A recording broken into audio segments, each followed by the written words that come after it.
శ్రీమాత్రే నమ.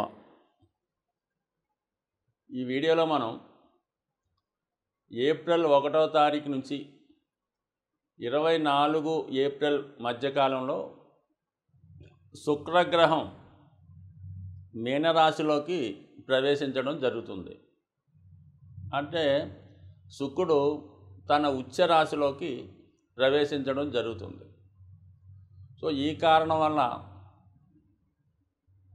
ముఖ్యంగా స్త్రీ జాతకంలో అలాగే మగవారి జాతకంలో కూడా శుక్రుడు ఉన్నటువంటి స్థాయిని బట్టి, శుక్రుని యొక్క బలాన్ని బట్టి జాతకుడు జీవితంలో ఏ విధంగా సుఖాల్ని సౌకర్యాల్ని అనుభవించగలడు, అలాగే వైవాహిక జీవితంలో ఎంత సంతోషకరంగా ఆనందకరంగా ఉండగలడు, అలాగే జాతకుడి యొక్క స్త్రీ సంతానం ఏ విధంగా అభివృద్ధి చెందగలరు అన్న విషయాన్ని శుక్రుడి యొక్క జాతకంలో స్థితిని బట్టే తెలుసుకోవడం జరుగుతుంటుంది.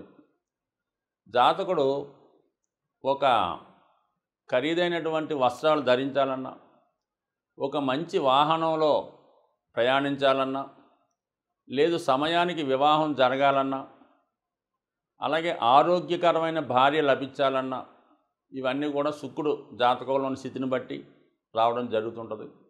ముఖ్యంగా స్త్రీ జాతకంలో శుక్రుడిని బట్టే వాళ్ళ యొక్క టోటల్ లైఫ్ ఆధారపడి ఉంటుంది.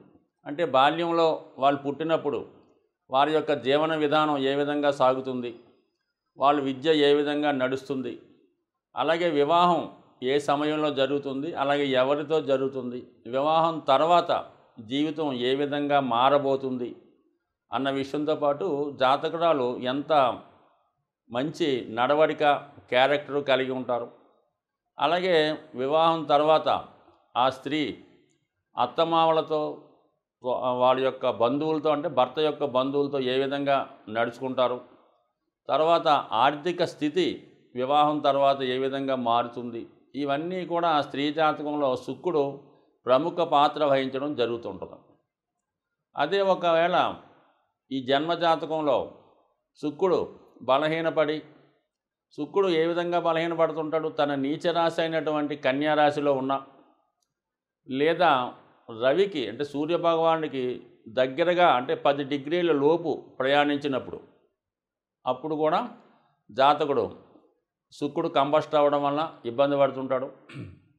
అలాగే శుక్రుడి నుంచి ఒక 43 డిగ్రీల 20 నిమిషాలు దూరం కన్నా ఎక్కువ ఉన్నప్పుడు కూడా శుక్రుడు తన బలహీనతని, తన బలాన్ని కోల్పోయి ఇవ్వవలసినటువంటి సుఖాన్ని ఇవ్వలేకపోతుంటాడు. సో ఏదైనా చాలా సెన్సిటివ్ గ్రహం ఇది మనకి శుక్రగ్రహం. సూర్యునికి దగ్గరగా ఉన్నా ఇబ్బంది పడతాడు, సూర్యునికి దూరం అయినా కూడా ఇబ్బంది పడడం జరుగుతుంటుంది. అలాగే కుజగ్రహంతో కలిసి ఉన్నప్పుడు అంటే ఏ లగ్నం ఏ రాశితో సంబంధం లేకుండా ఎవరి జన్మజాతకంలో శుక్రుడు కుజగ్రహంతో కలిసి ఉన్నాడో వాళ్ళకి ఒక విధంగా వ్యభిచార దోషం కలుగుతుంది. వాళ్ళు స్త్రీ యొక్క వ్యామోహం వలన కానీ, స్త్రీ బలహీనత వలన కానీ వాళ్ళ సంపదని కోల్పోవడం, వివాహ జీవితాన్ని నాశనం చేసుకోవడం జరుగుతుంటుంది. విచక్షణారహితంగా మరి వాళ్ళ యొక్క శృంగార జీవితాన్ని గడపడం వలన చివరికి ఆర్థిక పరంగా పతనం అవ్వడం జరుగుతూ ఉంటుంది. సో శుక్రుడు జాతకంలో శుక్రుడు బలవంతుడు అవ్వాలంటే జాతకుడు తన నడవడిక చాలా ఇంపార్టెంట్గా ఉండవలసి ఉంటుంది. శుక్రుడు అంటే కొన్ని సందర్భాల్లో చాలా ప్రాంతాల్లో ఈ శుక్రవారం నాడు ధనాన్ని కూడా ఖర్చు పెట్టడానికి ఇష్టపడరు. అంటే ఆ కారణం వల్ల ఏంటి, ఎంత సెన్సిటివ్ మనం ఆలోచించవచ్చు. జాతకుడు స్త్రీలను అవమానపరిచిన, స్త్రీలను ఇబ్బంది పెట్టిన, ముఖ్యంగా తోడబుట్టిన వాళ్ళని కానీ, తల్లిగారిని కానీ, వదిన గారిని కానీ, అంటే మొత్తం మీద ఏ స్త్రీనైనా జాతకుడు వేధించినా, ఇబ్బంది పెట్టినా, వాళ్ళకి దుఃఖం కలిగే విధంగా ప్రవర్తించినా ఖచ్చితంగా జాతకంలో శుక్రుడు బలహీనపడి జాతకుడికి ఆర్థికపరమైనటువంటి ఇబ్బందులు రావడం జరుగుతూ ఉంటుంది. అదే మరి శుక్రుడు పాపగ్రహాలైనటువంటి రాహుతో కలిసి ఉన్నప్పుడు మరి జాతకుడికి మరి సరైనటువంటి ఆరోగ్యం లేనటువంటి భార్య రావడం, ఆ కారణం వలన జాతకుడు వ్యసనపరుడై తన ధనాన్ని ఇతరుల స్త్రీల కొరకు వ్యామోహం కొరకు ఖర్చు పెట్టి నష్టపోవడం జరుగుతూ ఉంటుంది. కుజుడితో కలిస్తే ఈ విధంగా, రాహుతో కలిస్తే ఆ విధంగా, అలాగే కేతువుతో కలియడం వల్ల కూడా మరి ఈ విధంగా స్త్రీలను ఇబ్బంది పెట్టడం వల్ల కానీ, వాళ్ళని అవమానించడం వల్ల కానీ, వాళ్ళని సరైనటువంటి పోషణ ఇవ్వకపోవడం వల్ల కూడా ఇబ్బంది పడే అవకాశం ఉంది. మొత్తం మీద ఏంటంటే ఏదైనా ఒక జాతకంలో ఖచ్చితంగా జాతకుడు స్త్రీలను ఏ విధంగా ఇబ్బంది పెట్టినా, అలాగే దేవతల్ని అంటే గ్రామ దేవత, కులదైవం, అలాగే ఆ దేవతల్ని ఇబ్బంది పెట్టిన వాళ్ళకి చేయవలసినటువంటి సంస్కారాలు సకాలంలో చేయకపోయినా కూడా జాతకంలో శుక్రుడు బలహీనపడడం జరుగుతుంటుంది. అలాగే సాధారణంగా మరి ఈ దసరా కొన్ని పండగలు వచ్చినప్పుడు ఆషాఢ మాసంలో ఆనవాయిగా ఆ గ్రామ దేవతలకి చాలా కుటుంబాల్లో సారి పెట్టడం, ఒడి బియ్యం పోయడం, చీరలు పెట్టడం జరుగుతుంటుంది. అవి ఏ కారణం వల్ల మానేసినా కూడా జాతకుడు ఆర్థికపరమైన ఇబ్బందులు ఎదుర్కోవడం జరుగుతుంటుంది. అంటే సూక్ష్మంగా చెప్పాలంటే జీవితంలో జాతకుడు సుఖపడాలన్నా, ఒక మంచి బట్ట కట్టాలన్నా, మంచి భోజనం చేయాలన్నా, మంచి సంతానం కలగాలన్నా, మంచి భార్య రావాలన్నా ఖచ్చితంగా శుక్రుడు బలం ఉండాలి.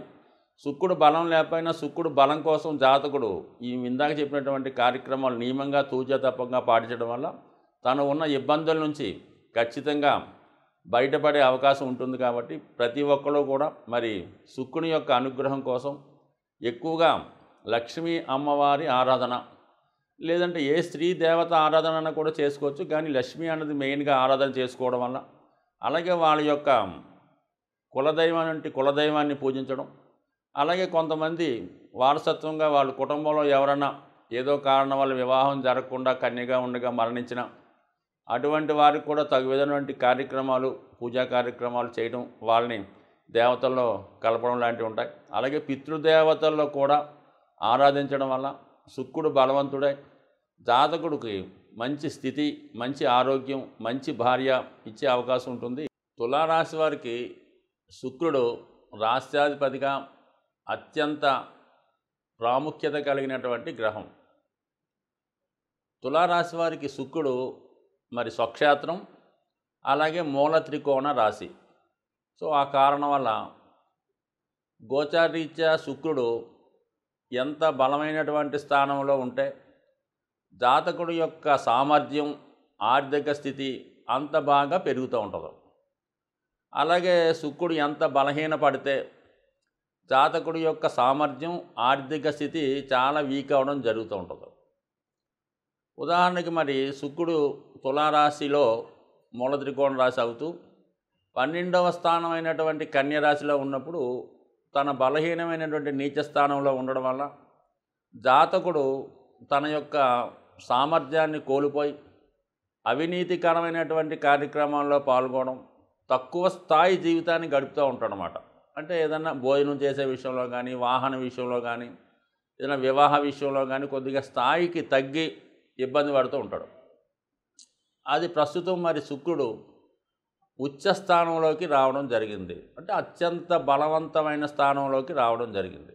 ఆ కారణం వల్ల మరి జాతకుడి యొక్క విద్వత్తు, తెలివితేటలు, అతని సామర్థ్యం విపరీతంగా పెరగడం జరుగుతూ ఉంటుంది.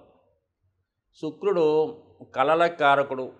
అందువలన ఈ రంగంలో ఎవరైతే తులారాశి వారు టీవీ, మీడియా, సినిమా రంగంలో ఉన్నారో వారికి 100% మంచి అవకాశాలు, గుర్తింపు, అలాగే వాళ్ళ యొక్క వేతనం కూడా పెరుగుతూ ఉంటుంది, అంటే సంపాదన కూడా పెరుగుతూ ఉంటుంది. రవితో కూడా కలియడం వల్ల ఆటోమేటిక్గా వాళ్ళకి ప్రభుత్వపరమైనటువంటి గుర్తింపు రావడం, మరి లాభాధిపతి కదా, ఖచ్చితంగా శుక్రుని యొక్క సామర్థ్యాన్ని పెంచడం జరుగుతూ ఉంటుంది.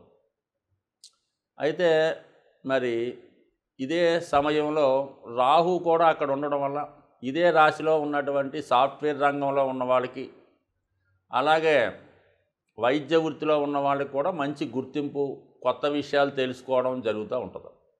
అయితే ఇంచుమించుగా మనకి ఏప్రిల్ 14వ తారీఖు వరకు కూడా శుక్రుడు రవితో కలిసి ఉండడం వల్ల మరి స్వభావ సిద్ధంగా ఈ రాశిలో ఎవరైనా స్త్రీలు కానీ, మగవారు కానీ దీర్ఘకాలిక అనారోగ్య సమస్యలతో వేధించబడుతుంటే వాళ్ళు కంపల్సరీగా ఈ సమయంలో, అంటే ముఖ్యంగా డయాబెటిక్ సంబంధించినటువంటి వ్యాధులు, అలాగే కిడ్నీకి సంబంధించినటువంటి వ్యాధులు, కంటికి సంబంధించినవి, హృదయానికి సంబంధించిన వ్యాధుల్లో కొంతవరకు ఇబ్బంది కలిగే అవకాశాలు ఉన్నాయి. అంటే మరి 6వ స్థానం అన్నది శత్రు రోగ రుణస్థానం కాబట్టి మరి కంప్లీట్గా అదేంటంటే మనకి ఎప్పుడు ఎక్కడ ఏమైంది, రాష్ట్రాధిపతి శుక్రుడు 6వ స్థానంలో ఉన్నాడు, ఉచ్చులో ఉన్నాడు కాబట్టి కంపల్సరీగా ఏదైనా హెల్త్ ప్రాబ్లం ఉంటే అది ఖచ్చితంగా మీకు సాల్వ్ అవ్వడం జరుగుతుంది.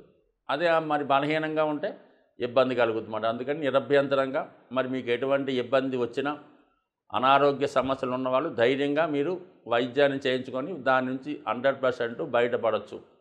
ఇదే సమయంలో ఉన్నటువంటి స్త్రీలతో, మీకు అధికారంలో ఉన్నటువంటి స్త్రీలతో విరోధం రావచ్చు.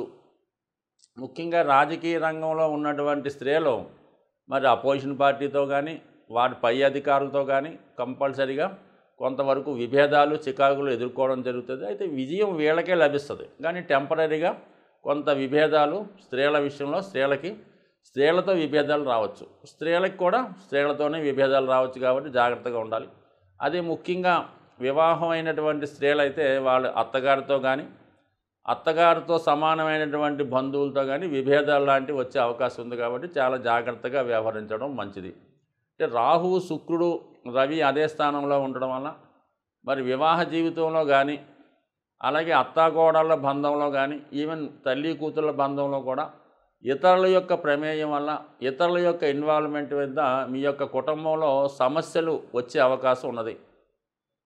అలాగే ఆరోగ్యపరంగా మీరైనా వైద్య పరీక్ష చేసుకున్నప్పుడు తొందరపడి ఏదన్నా రోగాన్ని నిర్ధారించినప్పుడు 1-2 సార్లు పరీక్ష చేయించుకోవడం మంచిది. లేదంటే ఇప్పుడు రాంగ్ డయాగ్నోసిస్ జరిగే అవకాశం ఉంది. రాహు ఎక్కడ ఉంటాడో అక్కడ పొరపాటు జరుగుతూ ఉంటుంది. ఆ కారణం వల్ల అంటే లేని వ్యాధి ఉన్నట్టుగాను, ఏదో ఒక రోగం ఉంటే వేరే రోగానికి వైద్యం జరగడం, ఈ విధంగా జరిగే అవకాశం ఉంది. కాబట్టి 1-2 సార్లు జాగ్రత్తగా వైద్య పరీక్షలు చేయించుకొని సమర్థుడైనటువంటి వైద్యుడి దగ్గర మీరు వైద్యం చేయించుకోవడం మంచిది. సో ఏదైనా ఈ సమయంలో ఈ రాశి వారికి చేపట్టిన ప్రతి కార్యక్రమం విజయవంతం అయ్యే అవకాశం ఉంది. ఒక్క విభేదాలు, స్త్రీలతో గొడవలు తప్ప మిగతా అన్ని విషయాలు కూడా అనుకూలంగా ఉంటుంది.